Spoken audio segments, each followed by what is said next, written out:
अस्सलाम वालेकुम guys, welcome back to my channel doctor Kainat Jatoi. I hope you all are well. So guys, आज का जो लेक्चर है वो चैप्टर नंबर 2 के जो फर्दर ऑब्जेक्टिव्स हैं उनको हम डिस्कस करेंगे।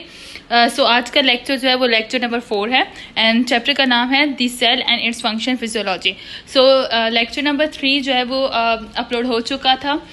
उसके अंदर हम लोगों ने एक जर्नल जो फिजिकल स्ट्रक्चर्स होते हैं सेल के अंदर, जो ऑर्गेनेल्स होते हैं उनके फिजिकल स्ट्रक्चर्स को जो है वो डिस्कस किया था। बहुत ही इंपॉर्टेंट लेक्चर था क्योंकि आज का लेक्चर टोटली लेक्चर नंबर 3 पे डिपेंड करता है। मीन्स लेक्चर नंबर 3 जो है वो आज के लेक्चर की बेस है। सो आप वो वीडियो अच्छे से देख लीजिएगा ताकि आज का लेक्चर भी आप लोगों को अच्छे से समझ आ सके।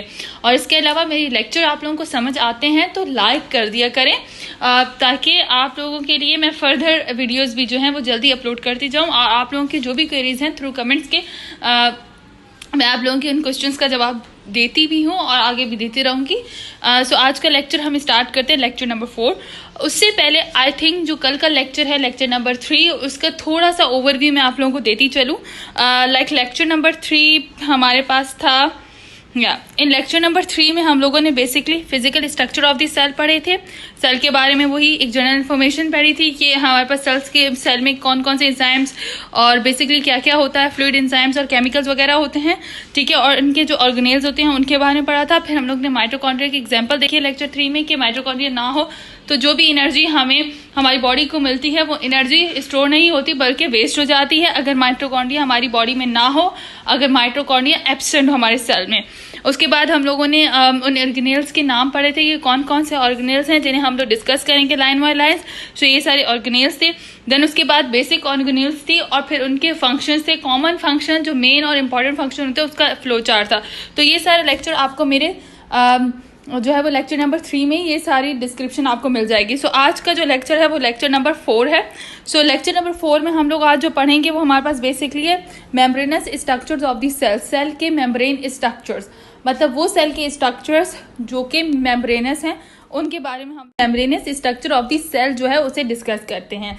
अब बहुत सारे ऑर्गेनेल्स होते हैं सेल के अंदर जो भी जिनके नाम हम लोग लेक्चर नंबर 3 में डिस्कस कर चुके हैं जो कि मेम्ब्रेन बाउंडेड स्ट्रक्चर्स हैं, ठीक है। अब ये जो मेम्ब्रेन बाउंडेड स्ट्रक्चर्स हैं इनकी जो मेम्ब्रेन्स होती हैं वो मोस्टली लिपिड्स और प्रोटीन से बनी हुई होती है। मतलब ये मेम्ब्रेन जो होती हैं इनके अंदर हमें लिपिड्स और प्रोटीन्स मिलते हैं जो कि बेसिकली इन सेल मेम्ब्रेन को कंपोज करते हैं, ठीक है।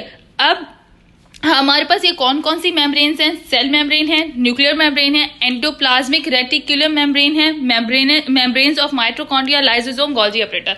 मीन्स के ये बेसिक ऑर्गेनेल्स हैं जो कि कवर्ड होते हैं मेम्ब्रेन से, ठीक है। इनको हम लोग लाइन बाय लाइन पढ़ते जाएंगे। अब हमें पता है कि इन सब की एक मेन पॉइंट यहाँ पे डिस्कस हो चुका है कि ये सारी मेम्ब्रेन्स किससे कंपोज हुई होती हैं? लिपिड्स और प्रोटीन से। अब ये लिपिड्स और प्रोटीन से क्यों कंपोज हुई होती हैं ये आगे भी डिस्क्राइब हो जाएगा कि इनका क्या वजह है कि इनकी कंपोजिशन में लिपिड्स और प्रोटीन्स जो है वो हायर अमाउंट में पाए जाते हैं। तो अब अगर हम बात करें the lipids of the membrane provide a barrier to prevent the movements of water and water soluble substances from one cell compartment to another. अब यहाँ पे वो क्या बात करें कि ये जो लिपिड्स की बनी हुई मेम्ब्रेन्स हैं ये एक बैरियर प्रोवाइड करती हैं ताकि वाटर जो है वो एक कंपार्टमेंट से दूसरे कंपार्टमेंट मूव ना कर सके। अच्छा, बॉडी फ्लूइड्स के लेक्चर्स में ये फ्लूइड्स के कंपार्टमेंट बहुत अच्छे से डिस्क्राइब हो जाएंगे। बॉडी फ्लूइड्स के लेक्चर भी मेरी इस जो भी अपलोड हुए हैं मेरे चैनल पे, सो उसमें डिस्क्राइब हो जाएगा कि बॉडी फ्लूइड्स कंपार्टमेंट हैं क्या। या फिर चैप्टर नंबर 1 जो आप लोगों ने पढ़ा है उसमें बॉडी के कंपार्टमेंट्स को थोड़ा सा डिस्क्राइब किया गया है, थोड़ा सा उनका इंट्रोडक्शन दिया गया है, extra cellular fluid, intracellular fluid. So वो सारी डिस्कशन अगर आप लोग चैप्टर नंबर 1 के पूरे लेक्चर्स देख के आ चुके हैं तो आप लोगों को आइडिया होगा कि मैं किन कंपार्टमेंट्स की बात कर रही हूँ। मीन्स के बॉडी के अंदर डिफरेंट कंपार्टमेंट्स होते हैं, ठीक है। हमारी बॉडी जो है वो 60% फ्लूइड से कंसिस्ट हुई है। उसमें हमारे पास एक्स्ट्रा सेलुलर फ्लूइड कंपार्टमेंट भी है, इंट्रासेलुलर फ्लूइड कंपार्टमेंट भी है। एक्स्ट्रा सेलुलर फ्लूइड कंपार्टमेंट जो है वो 20% है और जो इंट्रासेलुलर फ्लूइड कंपार्टमेंट है वो 40% है। और फिर उनके भी डिफरेंट जो है वो कंपार्टमेंट्स हैं। तो ये सारी डिस्कशन जो है वो हो चुकी है। इंट्रासेलुलर कंपार्टमेंट के कोई फर्दर डिवीजन नहीं है, बट हमारे पास जो एक्स्ट्रा सेलुलर फ्लूइड है उसके डिफरेंट कंपार्टमेंट हैं। सो उसको जो है वो डिस्क्राइब किया गया है। अब वो सारी चीजें आप लोग चैप्टर नंबर 1 पढ़ के आ चुके हैं, तो उसके अंदर आप लोगों को जो है हार्म होगा कि मैं किन कंपार्टमेंट्स की बात करूं। तो यहाँ पे सेल का बेसिक मतलब ही क्या होता है सेल मेम्ब्रेन का, कि वो बैरियर प्रोवाइड करती है कि फ्लूइड जो है वो एक कंपार्टमेंट से दूसरे कंपार्टमेंट मूव ना कर सके। क्यों? क्योंकि अगर हाई अमाउंट में फ्लूइड जो है वो, अगर फॉर एग्जांपल आपको मैं एक सेल की एग्जांपल देती हूँ जो कि आप लोग इंटरमीडिएट लेवल में पढ़ के आ चुके होंगे, कि सेल को अगर हाइपोटोनिक सोल्यूशन के अंदर रखा जाता है तो सेल क्या करता है, जब सेल को हाइपोटोनिक सोल्यूशन के अंदर रखेंगे तो वाटर कहाँ से मूव करेगा, एक्स्ट्रा सेलुलर जो भी हमारे पास सराउंडिंग्स हैं, जो भी हमारे पास एक्स्ट्रा सेलुलर इन्वायरमेंट है वहां से, मीन्स के आउटसाइड ऑफ दी सेल से मूव करेगा इनसाइड दी सेल, और सेल हमारा क्या हो जाएगा, स्वेल हो जाएगा, और एक ऐसा मूवमेंट आ जाएगा कि हमारा सेल जो है वो ब्रस्ट हो जाएगा। सो इसलिए ये सेल मेम्ब्रेन्स एक बैरियर प्रोवाइड करती है सेल को, ताकि फ्लूइड जो है वो हाई अमाउंट में, या फिर वाटर जो है वो हाई अमाउंट में हमारे सेल में इनसाइड दी सेल जो है वो पास ना हो जाए, और फिर इनसाइड दी सेल जाके वो इतना हाई ना हो जाए उसका अमाउंट कि हमारा सेल ब्रस्ट हो जाए। तो ये सेल मेम्ब्रेन्स इसलिए बैरियर प्रोवाइड करती हैं, और इसीलिए ये लिपिड सॉल्युबल होती हैं। आगे पॉइंट क्या है, because water is not soluble in lipid. अब क्योंकि वाटर सॉल्युबल होता नहीं होता लिपिड्स के अंदर, इसी वजह से ये लिपिड्स की बनी हुई होती है। अगर ये मेम्ब्रेन्स वाटर की बनी हुई होती फॉर एग्जाम्पल, तो वाटर तो जाहिर सी बात है, अब वाटर सॉल्युबल होती ना ये, फिर वाटर तो इजीली सेल मेम्ब्रेन के अक्रॉस मूव कर जाता, बट नहीं, यहाँ पे ये मेम्ब्रेन्स जो हैं वो हमारे पास लिपिड सॉल्युबल है, इसलिए वाटर यहाँ पे इजीली मूव नहीं कर सकता, ठीक है। और इन्हें स्वेल होने से और ब्रस्ट होने से इन सेल्स को जो है वो प्रोटेक्ट करता है, इसी वजह से ये एज अ बैरियर यहाँ पे काम कर रहा है। देन हमारे पास है proteins provide special pathways for the passage of specific substances through membrane, ठीक है। जब आप आगे चल के चैनल प्रोटीन्स वगैरह पढ़ेंगे तो वहां पे ये सारी चीजें डिस्क्राइब हो जाएंगी। सेल मेम्ब्रेन के अंदर हमारे पास डिफरेंट काइंड के प्रोटीन्स होते हैं, ठीक है, वो हम इंटीग्रेटेड पेरिफेरल प्रोटीन्स वगैरह वो आगे डिस्क्रिप्शन करेंगे, डिस्क्राइब करेंगे जब हम लोग लेक्चर्स आगे डिस्कस करते जाएंगे, वो एक अलग आगे एक टॉपिक की डिस्क्रिप्शन होगी। सो यहाँ पे बेसिकली मुझे बताने की जरूरत, यहाँ पे प्रोटीन और लिपिड को डिस्क्राइब करने की जरूरत यह है कि हमने प्रीवियस स्लाइड में पढ़ा कि ये सेल मेम्ब्रेन्स प्रोटीन्स और लिपिड से बनी हुई होती है। अब यहाँ पे इसे ये बताना है कि ये जो सेल मेम्ब्रेन्स प्रोटीन्स और लिपिड से कंपोज हुई है, उनका रीजन क्या है। लिपिड्स का रीजन तो हमें पता चल गया कि वाटर लिपिड्स में सॉल्युबल नहीं होता, इसलिए सेल मेम्ब्रेन लिपिड्स की बनी हुई होती है, ताकि वाटर जो है वो मूव ना कर सके इनसाइड दी सेल। अगर उसे जरूरत ही नहीं है सेल को वाटर की उस वक्त, तो वो हाई अमाउंट में इनसाइड दी सेल पास ना हो सके, ठीक है। तो इसलिए ये लिपिड सॉल्युबल, इसलिए ये लिपिड्स की बनी हुई होती है। अब हमें बताना है कि प्रोटीन क्यों यहाँ पे होते हैं, क्यों इन सेल मेम्ब्रेन में प्रोटीन्स की बात की गई है। सो गाइस, प्रोटीन्स की बात इसलिए की गई है कि ये प्रोटीन्स जो है वो स्पेशल पाथवे प्रोवाइड करते हैं स्पेसिफिक सब्सटेंसेस के लिए, मीन्स कि इन प्रोटीन्स के जरिए, इन प्रोटीन्स चैनल के जरिए स्पेसिफिक सब्सटेंसेस जो हैं वो सेल मेम्ब्रेन्स के अक्रॉस मूव कर सकते हैं। अगर उन जब सेल को उन सब्सटेंसेस की जरूरत होती है तो वो इजीली इन प्रोटीन्स के जरिए जो है, एक पूरी रीड थ्योरी होती है उनकी, और इन प्रोटीन्स के जरिए वो वहां पे जो है वो मूव कर सकते हैं। तो इसलिए ये प्रोटीन्स की कंपोज्ड भी होती हैं। तो आगे जब आप प्रोटीन्स पढ़ेंगे तो उसमें स्पेसिफिकली इस चीज को डिस्क्राइब किया जाएगा। फिलहाल इंट्रोडक्शन है, ठीक है, समझ आ गई कि क्यों ये लिपिड्स की बनी हुई होती है। अब आपसे कोई भी पूछे कि सेल मेम्ब्रेन लिपिड्स की क्यों बनी हुई होती है, तो आप बता सकते हैं वाटर, ताकि जो है वो ये वाटर को प्रिवेंट कर सकते हैं, ताकि वाटर जो है वो सेल के इनसाइड जो है वो पास ना हो सके। और प्रोटीन्स की क्यों, क्योंकि सेल को कुछ स्पेशल हमारे पास सब्सटेंसेस की जरूरत होती है, तो वो स्पेसिफिक सब्सटेंसेस सिर्फ और सिर्फ प्रोटीन्स के जरिए मूव कर सकते हैं। तो इसी वजह से वो प्रोटीन्स और लिपिड्स की बनी हुई होती हैं। Membranous structure of the cell जो है उसे डिस्कस करते हैं।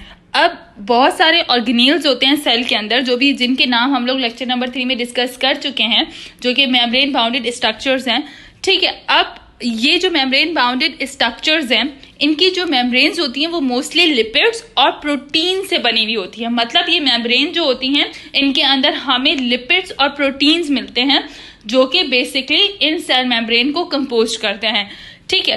अब हमारे पास ये कौन कौन सी मेम्ब्रेन्स हैं, सेल मेम्ब्रेन है, न्यूक्लियर मेम्ब्रेन है, एंडोप्लाज्मिक रेटिकुलम मेम्ब्रेन है, membranes of mitochondria, lysosome, Golgi operator. Means के ये बेसिक ऑर्गेनील्स हैं जो कि कवर्ड होते हैं मेम्ब्रेन से, ठीक है। इनको हम लोग लाइन बाय लाइन पढ़ते जाएंगे। अब हमें पता है कि इन सब की एक मेन पॉइंट यहाँ पे डिस्कस हो चुका है कि ये सारी मेम्ब्रेन्स किससे कंपोज हुई होती हैं, लिपिड्स और प्रोटीन से। अब ये लिपिड्स और प्रोटीन से क्यों कंपोज हुई होती हैं, ये आगे भी डिस्क्राइब हो जाएगा कि इनका क्या वजह है कि इनकी कंपोजिशन में लिपिड्स और प्रोटीन्स जो है वो हायर अमाउंट में पाए जाते हैं। तो अब अगर हम बात करें, the lipids of the membrane provide a barrier to prevent the movements of water and water soluble substances from one cell compartment to another. अब यहाँ पे वो क्या बात कर रहे हैं कि ये जो लिपिड्स की बनी हुई मेम्ब्रेन्स हैं ये एक बैरियर प्रोवाइड करती हैं ताकि वाटर जो है वो एक कंपार्टमेंट से दूसरे कंपार्टमेंट मूव ना कर सके। अच्छा, बॉडी फ्लूइड्स के लेक्चर्स में ये फ्लूइड्स के कंपार्टमेंट बहुत अच्छे से डिस्क्राइब हो जाएंगे।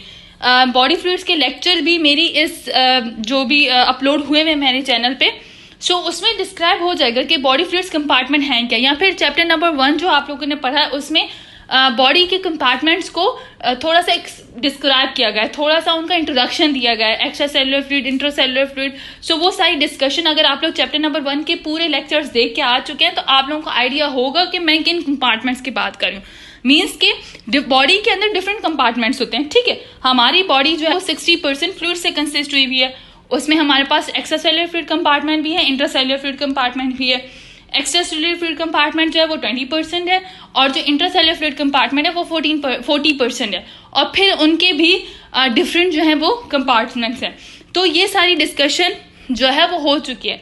इंट्रासेलुलर कंपार्टमेंट के कोई फर्दर डिवीजन नहीं है, बट हमारे पास जो एक्स्ट्रा सेलुलर फ्लूइड है उसके डिफरेंट कंपार्टमेंट हैं, सो उसको जो है वो डिस्क्राइब किया गया है। अब वो सारी चीजें आप लोग चैप्टर नंबर 1 पढ़ के आ चुके हैं, तो उसके अंदर आप लोगों को जो है हाव नो होगा कि मैं किन कंपार्टमेंट्स की बात करूं। तो यहाँ पे सेल का बेसिक मतलब ही क्या होता है सेल मेम्ब्रेन का, कि वो बैरियर प्रोवाइड करती है कि फ्लूइड जो है वो एक कंपार्टमेंट से दूसरे कंपार्टमेंट मूव ना कर सके। क्यों? क्योंकि अगर हाई अमाउंट में फ्लूइड जो है वो, अगर फॉर एग्जांपल आपको मैं एक सेल की एग्जांपल देती हूँ, क्योंकि आप लोग इंटरमीडिएट लेवल में पढ़ के आ चुके होंगे कि सेल को अगर हाइपोटोनिक सोल्यूशन के अंदर रखा जाता है तो सेल क्या करता है, जब सेल को हाइपोटोनिक सोल्यूशन के अंदर रखेंगे तो वाटर कहाँ से मूव करेगा, एक्स्ट्रा सेलुलर जो भी हमारे पास सराउंडिंग्स हैं, जो भी हमारे पास एक्स्ट्रा सेलुलर इन्वायरमेंट है वहां से, मीन्स के आउटसाइड ऑफ द सेल से मूव करेगा इनसाइड द सेल, और सेल हमारा क्या हो जाएगा, स्वेल हो जाएगा, और एक ऐसा मूवमेंट आ जाएगा कि हमारा सेल जो है वो ब्रस्ट हो जाएगा।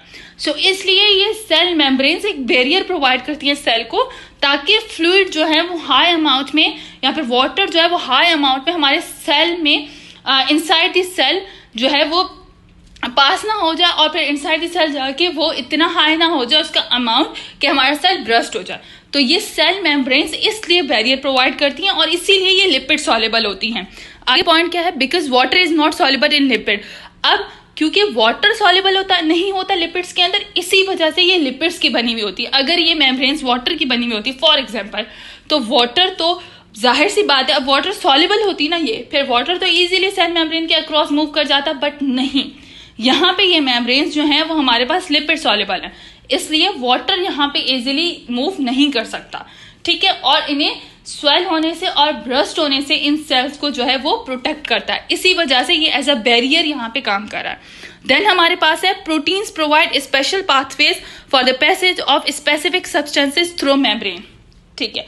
जब आप आगे चल के चैनल प्रोटीन्स वगैरह पढ़ेंगे तो वहां पे ये सारी चीजें डिस्क्राइब हो जाएंगी। सेल मेम्ब्रेन के अंदर हमारे पास डिफरेंट काइंड के प्रोटीन्स होते हैं, ठीक है। वो हम इंटीग्रेट पेरिफेरल प्रोटीन्स वगैरह वो आगे डिस्क्रिप्शन करेंगे, डिस्क्राइब करेंगे जब हम लोग लेक्चर्स आगे डिस्कस करते जाएंगे, वो एक अलग आगे एक टॉपिक की डिस्क्रिप्शन होगी। सो यहाँ पे बेसिकली मुझे बताने की जरूरत, यहाँ पे प्रोटीन और लिपिड को डिस्क्राइब करने की जरूरत यह है कि हमने प्रीवियस स्लाइड में पढ़ा कि ये सेल मेम्ब्रेन्स प्रोटीन्स और लिपिड से बनी हुई होती है। अब यहाँ पे इसे ये बताना है कि ये जो सेल मेम्ब्रेन्स प्रोटीन्स और लिपिड से कंपोज हुई है उनका रीजन क्या है। लिपिड्स का रीजन तो हमें पता चल गया कि वाटर लिपिड्स में सॉल्युबल नहीं होता, इसलिए सेल मेम्ब्रेन लिपिड्स की बनी हुई होती है ताकि वाटर जो है वो मूव ना कर सके इनसाइड द सेल। अगर उसे जरूरत ही नहीं है सेल को वाटर की उस वक्त, तो वो हाई अमाउंट में इनसाइड द सेल पास ना हो सके, ठीक है। तो इसलिए ये लिपिड सॉल्युबल, इसलिए ये लिपिड्स की बनी हुई होती है। अब हमें बताना है कि प्रोटीन क्यों यहाँ पे होते हैं, क्यों इन सेल मेम्ब्रेन में प्रोटीन्स की बात की गई है। सो गाइस, प्रोटीन्स की बात इसलिए की गई है कि ये प्रोटीन्स जो है वो स्पेशल पाथवे प्रोवाइड करते हैं स्पेसिफिक सब्सटेंसेस के लिए। मीन्स कि इन प्रोटीन्स के जरिए, इन प्रोटीन्स चैनल के जरिए स्पेसिफिक सब्सटेंसेस जो हैं वो सेल मेम्ब्रेन्स के अक्रॉस मूव कर सकते हैं। अगर उन जब सेल को उन सब्सटेंसेस की जरूरत होती है तो वो इजीली इन प्रोटीन्स के जरिए जो है, एक पूरी रीड थ्योरी होती है उनकी, और इन प्रोटीन्स के जरिए वो वहां पे जो है वो मूव कर सकते हैं। तो इसलिए ये प्रोटीन्स की कंपोज्ड भी होती हैं। तो आगे जब आप प्रोटीन्स पढ़ेंगे तो उसमें स्पेसिफिकली इस चीज को डिस्क्राइब किया जाएगा। फिलहाल इंट्रोडक्शन है, ठीक है, समझ आ गई कि क्यों ये लिपिड्स की बनी हुई होती है। अब आपसे कोई भी पूछे कि सेल मेम्ब्रेन लिपिड्स की क्यों बनी हुई होती है, तो आप बता सकते हैं वाटर, ताकि जो है वो ये वाटर को प्रिवेंट कर सकते हैं, ताकि वाटर जो है वो सेल के इनसाइड जो है वो पास ना हो सके। और प्रोटीन्स की क्यों, क्योंकि सेल को कुछ स्पेशल हमारे पास सब्सटेंसेस की जरूरत होती है, तो वो स्पेसिफिक सब्सटेंसेस सिर्फ और सिर्फ प्रोटीन्स के जरिए मूव कर सकते हैं। तो इसी वजह से वो प्रोटीन्स और लिपिड्स की बनी हुई होती हैं।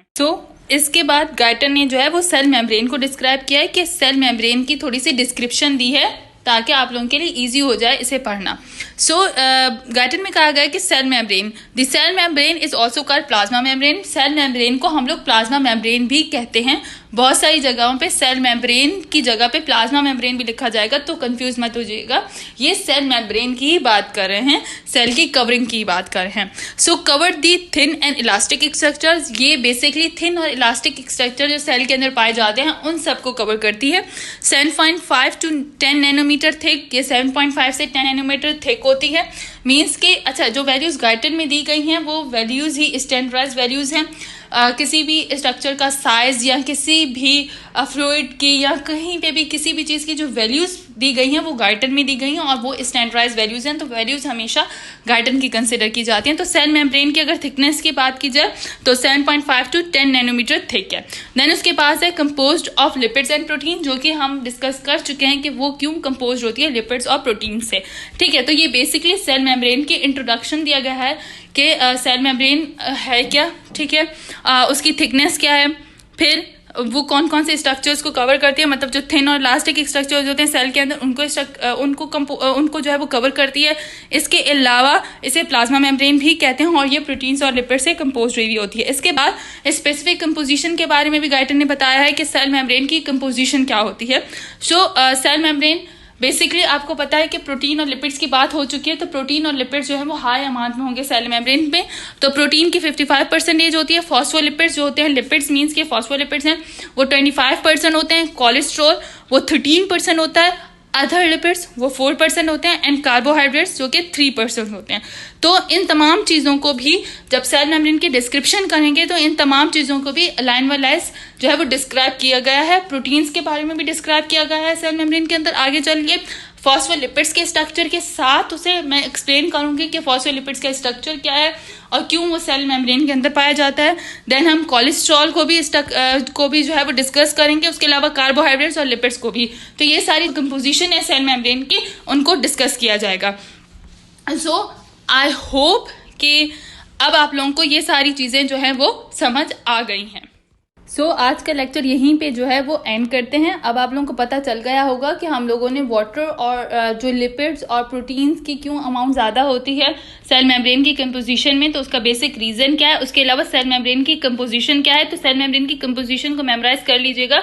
मे बी ये क्वेश्चन आता है MCQs के तौर पर भी कि सेल मेम्ब्रेन के अंदर इनकी परसेंटेज क्या है, और अगर नाम भी है तो थोड़ा सा आप लोगों को कह सकते हैं कि हाउ न होना चाहिए, क्योंकि सेल मेम्ब्रेन का जो स्ट्रक्चर है बायोकेमिस्ट्री में तो डिस्कस किया जाता है। जब आपको बायोकेमिस्ट्री के लेक्चर्स अपलोड होंगे तो आप लोगों को पता चल जाएगा, क्योंकि बायोकेमिस्ट्री से सेल मेम्ब्रेन का जो MCQs है या सेल मेम्ब्रेन से रिलेटेड जो क्वेश्चंस हैं, सीक्वेंस क्वेश्चंस, वो बायोकेमिस्ट्री या फिजियो दोनों में से किसी सब्जेक्ट में आपसे पूछ सकते हैं। तो ये बहुत ही इंपॉर्टेंट स्ट्रक्चर होता है, तो इसे मेमोराइज करना और इसके इंपॉर्टेंस को समझना आप लोगों के लिए ज़रूरी है।